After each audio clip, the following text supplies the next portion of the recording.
महाराष्ट्राचा अभिमान महाराष्ट्र दिनमा। रायगडावरची वाघ्या कुत्र्याची समाधी हटवावी अशी मागणी कोल्हापूरचे संभाजीराजे छत्रपती यांनी केलेली आहे। औरंगजेबाच्या कबरीचा विषय माग पडता पडता रायगडावरच्या वाघ्या कुत्र्याचा वादग्रस्त विषय पुढे आल्यामुळे नजीकच्या काळात महाराष्ट्राच्या राजकारणात हा विषय किंवा ही चर्चा कसं वळण घेते हे पाहणं औत्सुक्याचं ठरणार आहे। पण आपण आजच्या या व्हिडिओमध्ये हे वाघ्या कुत्र्याचं नेमकं प्रकरण काय आहे, त्याच्या संदर्भातले ऐतिहासिक पुरावे काय आहेत आणि या आधी त्या संदर्भात कोणत्या वादग्रस्त घटना घडल्यात या सगळ्याचा आढावा या व्हिडिओमध्ये घेणार आहोत। त्यामुळे हा व्हिडिओ आपण शेवटपर्यंत बघावा आणि महाराष्ट्र दिनमानचं यूट्यूब चॅनल जर सबस्क्राईब केलं नसेल तर ते सबस्क्राईब करावं ही विनंती। नमस्कार, मी विजय चोरमारे, महाराष्ट्र दिनमान मध्ये आपलं मनपूर्वक स्वागत आहे। हिंदवी स्वराज्याची राजधानी दुर्गराज रायगड येथे श्री छत्रपती शिवाजी महाराजांच्या समाधीलगत कथित वाघ्या कुत्र्याची समाधी म्हणून एक संरचना काही दशकापूर्वी उभारण्यात आलेली आहे। सदर वाघ्या कुत्रा नामक पात्राचा शिवकालीन इतिहासात कोणत्याही प्रकारचा उल्लेख अथवा संदर्भ मिळत नाही। भारतीय पुरातत्व विभागाने देखील सदर समाधी संरचना आणि वाघ्या कुत्र्याचं ऐतिहासिक महत्त्व याबाबत त्यांच्याकडे कोणतीही ऐतिहासिक माहिती आणि पुरावे उपलब्ध नसल्याची स्पष्टोक्ती दिलेली आहे। संभाजीराजे छत्रपती यांनी जी मागणी केलेली आहे, यांनी जे निवेदन प्रसिद्ध केलेलं आहे त्यातली ही माहिती आहे। त्याने असं म्हटलंय की समस्त भारतवासियांचे श्रद्धास्थान असणाऱ्या श्री छत्रपती शिवाजी महाराजांच्या समाधीलगत एका कपोकल्पित कुत्र्याची समाधी व पुतळा उभारणे हे महाराष्ट्राचं दुर्दैव, श्रद्धेची कुचेष्टा आणि महान युगप्रवर्तक श्री छत्रपती शिवाजी महाराजांची घोर प्रतारणा आहे।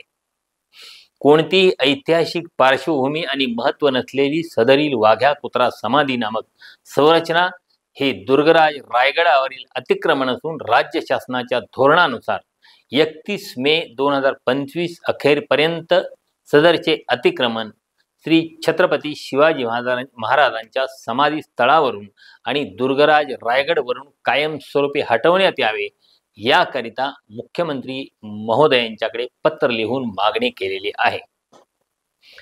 भारतीय पुरातत्व विभागाच्या धोरणानुसार 100 वर्षाहून अधिक पुरातन असलेली संरचना संरक्षित स्मारक म्हणून गणली जाते।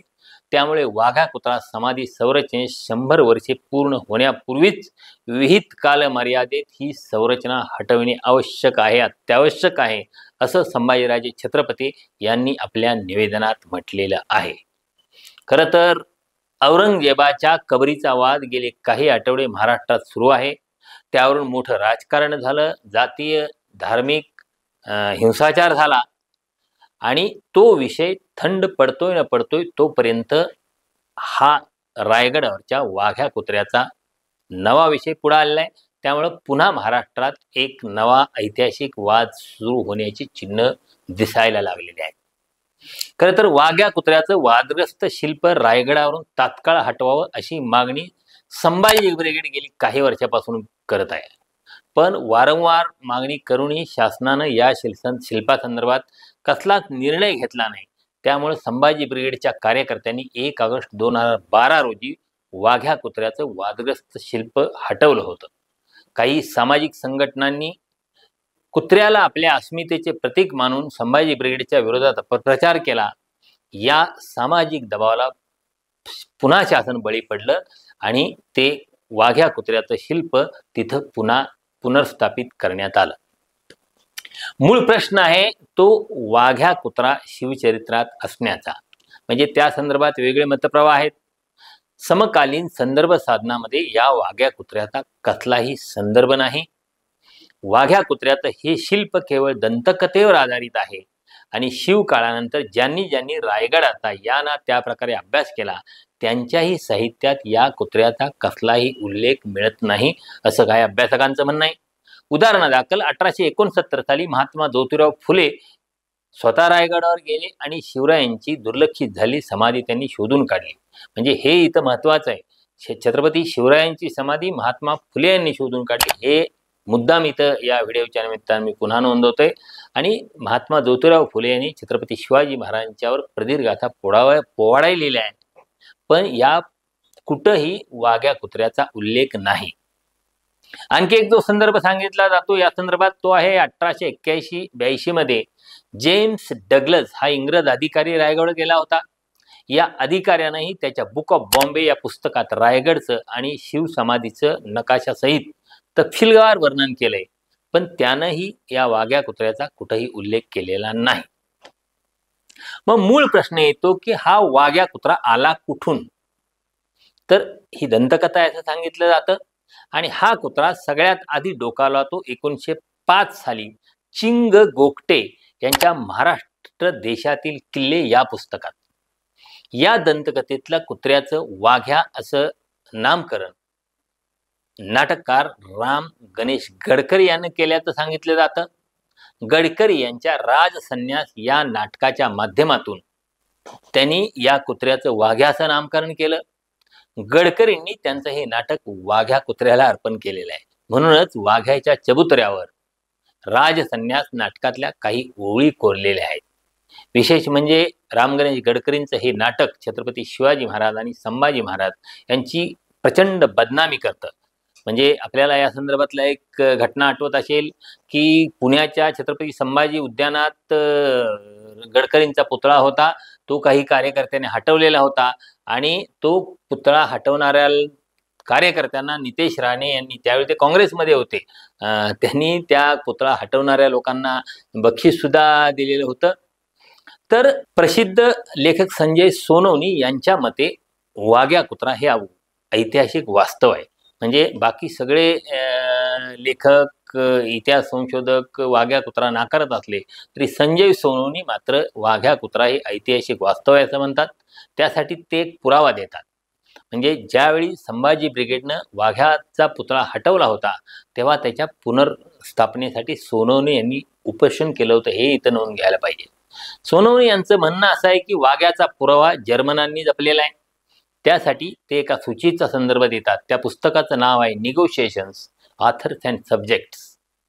म्हणजे 1834 ते 1852 हा या पुस्तकातल्या संदर्भाचा काळ आहे. हे पुस्तक प्रसिद्ध झाले 1930 साली. हे पुस्तक म्हणजे 1834 ते 1852 या काळात प्रसिद्ध झालेल्या पुस्तकांची 126 पानांची सूची आहे. त्यात लेखक आणि पुस्तकांच्या विषयांच्या बाबत माहिती दिली आहे. या पुस्तकात असं म्हटलं आहे की शिवाजी नैसर्गिक मृत्यूने रायगड येथे 1680 साली मरण पावला. त्याच्या दहनस्थळी स्मारक बांधण्यात आले. त्या बाजूला एक पाषाण स्तंभ असून त्यावर दगडात ताशीवपणे बनवलेला कुत्रा शिवस्मारकाकडे पाहत आहे. हाच वाघ्या, शिवाजीचा लाडका कुत्रा, ज्याने जळत्या चितेत उडी घेतली होती. म्हणजे या ग्रंथात सोनवणी म्हणतात 1834 ते 1852 या काळात प्रसिद्ध झालेल्या ऐतिहासिक पुस्तकांची नोंद आहे. म्हणजेच वाघ्याबाबतचा मजकूर याच काळात लिहिल्या गेलेल्या कोणत्या तरी पुस्तकातून या सूचीत घेण्यात आलेला आहे. या सूचीचं पुनर्मुद्रण 1930 सालचं आहे. तेही जर्मनीत झालेलं आहे.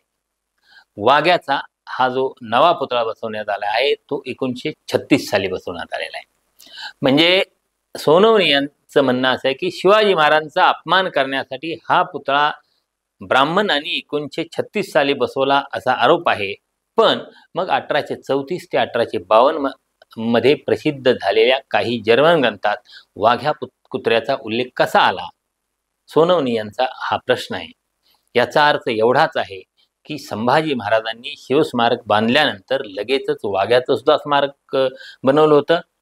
तिथं वाघ्याचा दगडी ताशीव पुतळ्याचा उल्लेख आहे. याचा अर्थ असा की मूळ पुतळा दगडी होता. काळाच्या ओघात तो नष्ट झाला किंवा नष्ट केला गेला. आताचा पुतळा हा पंचधातूंचा आहे. 1930 साली मुळात तो अस्तित्वातच नव्हता. म्हणजे ज्या लेखकाने वाघ्याच्या स्मारकाची माहिती दिली आहे ती मूळच्या पुतळ्याची आणि स्मारकाची आहे.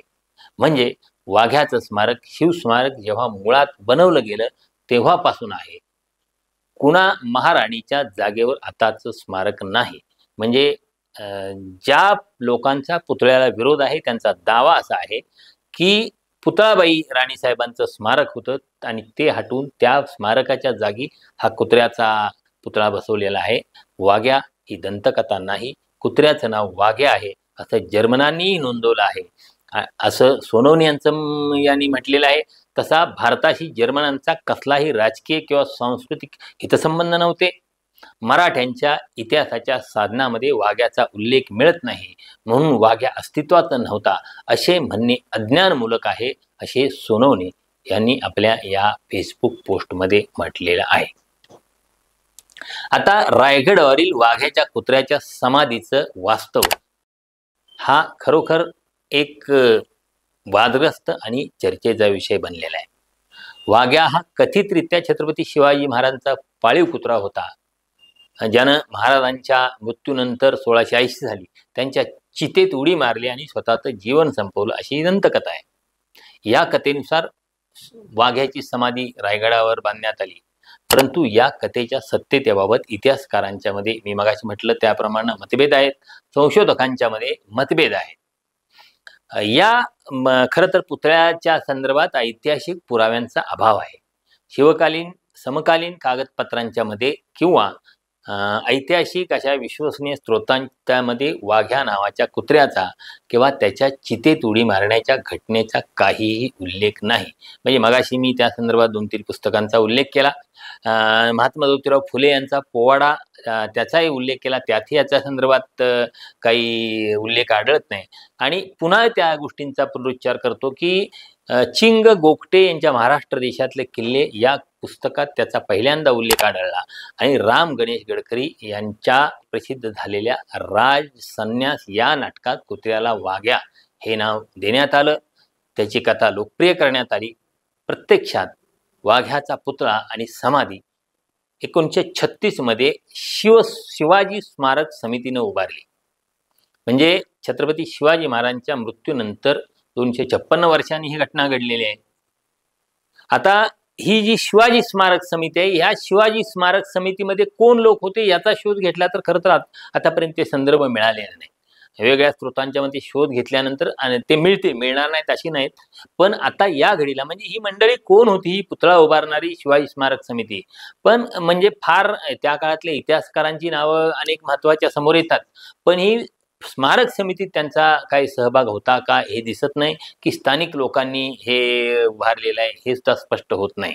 म्हणजे आपण गडकरींच्या नाटकाचा उल्लेख करतो, तर गडकरींचं जे राजसन्यास नाटक आहे ते नाटक 23 जून 1916 ते 7 जानेवारी 17 या काळात त्याचं लेखन झालेलं आहे. त्याची जी अर्पण पत्रिका आहे ती अर्पण पत्रिका आपण नेमकी समजून घ्यायला पाहिजे. मग अशी उल्लेख केला ना, राजसन्यास नाटकाच्या अर्पण पत्रिकेत या वाघ्या कुत्र्याला हे राजसन्यास नाटक अर्पण केलेलं आहे. तर ती अर्पण पत्रिका आपण बघून घेऊया.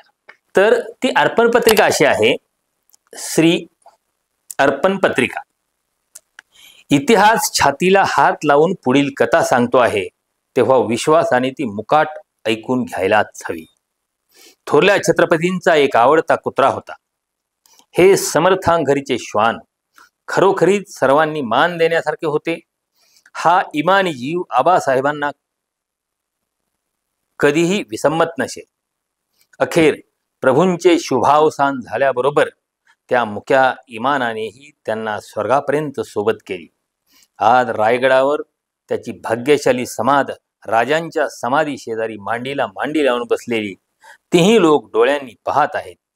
त्या समाधीवर त्या चतुष्पाद पशुची पूजा बांधण्यासाठी नरदेहाचा नसता अभिमान सोडून माझ्या या राजसन्यासाच्या पामर बोलांची, डोंगर पठारीवरच्या या रासवट रान फुलांची पाखरण करून ठेवीत आहे राम गणेश गडकरी. अशी ही राजसन्यास नाटकाची अर्पण पत्रिका आहे. म्हणजे सांगतात की राजसन्यास नाटकामुळेही वाघ्या कुत्र्याची दंतकथा अधिक प्रसिद्ध झाली, चर्चेत आली. तर या संदर्भातला वाद जे आहेत आणि त्या संदर्भातला तो आधुनिक दृष्टिकोन आहे तो आपण समजून घ्यायला पाहिजे. जे लोक या वाघ्या कुत्र्याच्या समाजाचं समर्थन करतात त्यांचं म्हणणं असं आहे की वाघ्याची ही कथा छत्रपती शिवाजी महाराजांच्या प्राणीप्रेमाचं आणि स्वामिनिष्ठेचं प्रतीक आहे. धनगर समाजात कुत्र्याला विशेष स्थान आहे आणि त्यामुळं त्यांच्याशी ही कथा जोडली जाते. आणि ज्यांचा विरोध आहे त्यांचं म्हणणं असं आहे की इतिहास संशोधक आणि शिवप्रेमी, उदाहरणार्थ आत्ता संभाजी ब्रिगेडनं हा विषय पूर्वीपासून लावून धरलेला आहे आणि आता संभाजीराजे छत्रपती यांचा असा युक्तिवाद आहे की वाघ्याची समाधी अनैतिहासिक आहे. ती चरित्राला कलंकित करते. 2012 साली संभाजी ब्रिगेडनं तो हटवला होता, पण प्रशासनानं तो पुन्हा पुनर्स्थापित केला. आता पुन्हा संभाजीराजे छत्रपती यांनी मुख्यमंत्री देवेंद्र फडणवीस यांना पत्र लिहून 31 मे पर्यंत ही समाधी हटवण्याची मागणी केलेली आहे, कारण त्यांचं म्हणणं तिला ऐतिहासिक आधार नाही. काही संशोधनांच्या नुसार शिवस्मारकाच्या दुरुस्तीच्या दरम्यान एका प्राण्याची हाडं सापडली होती, परंतु ती हाडं एका उदमांजराची किंवा तत्सम प्राण्याची होती असं त्या काळात आढळून आलं होतं. पुरातत्व विभागानं सुद्धा वाघ्याच्या कथेला काल्पनिक ही कथा असल्याचं म्हटलेलं आहे. या कथेला कसलाही ऐतिहासिक संदर्भ नसल्याचं स्पष्ट केलेलं आहे. त्याशिवाय पुतळ्याची रचना विदेशी कुत्र्याच्या प्रतिमेवर आधारित असल्याचे म्हटलं जातं, जे शिवकालीन महाराष्ट्रात असे कुत्रे आढळत नव्हते. तर एकूण ही जी रायगडावरची वाघ्या कुत्र्याची समाधी आहे तिचं वास्तव ऐतिहासिक घटनांच्यावर आधारित नाही. एक जर्मन संदर्भ सोडला तर इतकं प्रचंड मराठ्यांच्या इतिहासासंदर्भात जे साहित्य उपलब्ध आहे त्यात कुठंही याचा उल्लेख आढळत नाही. त्यामुळं लोककथा साहित्याने 20व्या शतकातल्या एकूण काही निर्मिती आहेत त्यावरही अवलंबून आहे आणि ती एक भावनिक सांस्कृतिक प्रतीक म्हणून काहींसाठी महत्त्वाची असली तरी तिचा शिवचरित्राशी थेट संबंध नाही असंही या संदर्भात अभ्यासकांचं म्हणणं आहे. तर आता या समाधीच्या सत्यतेवरून वाद सुरू झाला आहे. ती हटवायची की ठेवायची हे शासनाच्या निर्णयावर अवलंबून आहे. आता संभाजीराजे छत्रपती यांनी हा विषय पुन्हा उपस्थित केल्यानंतर नजीकच्या काळात महाराष्ट्राच्या राजकारणात समाजकारणात हा विषय कसं वळण घेतो ते बघावं लागणार आहे. धन्यवाद.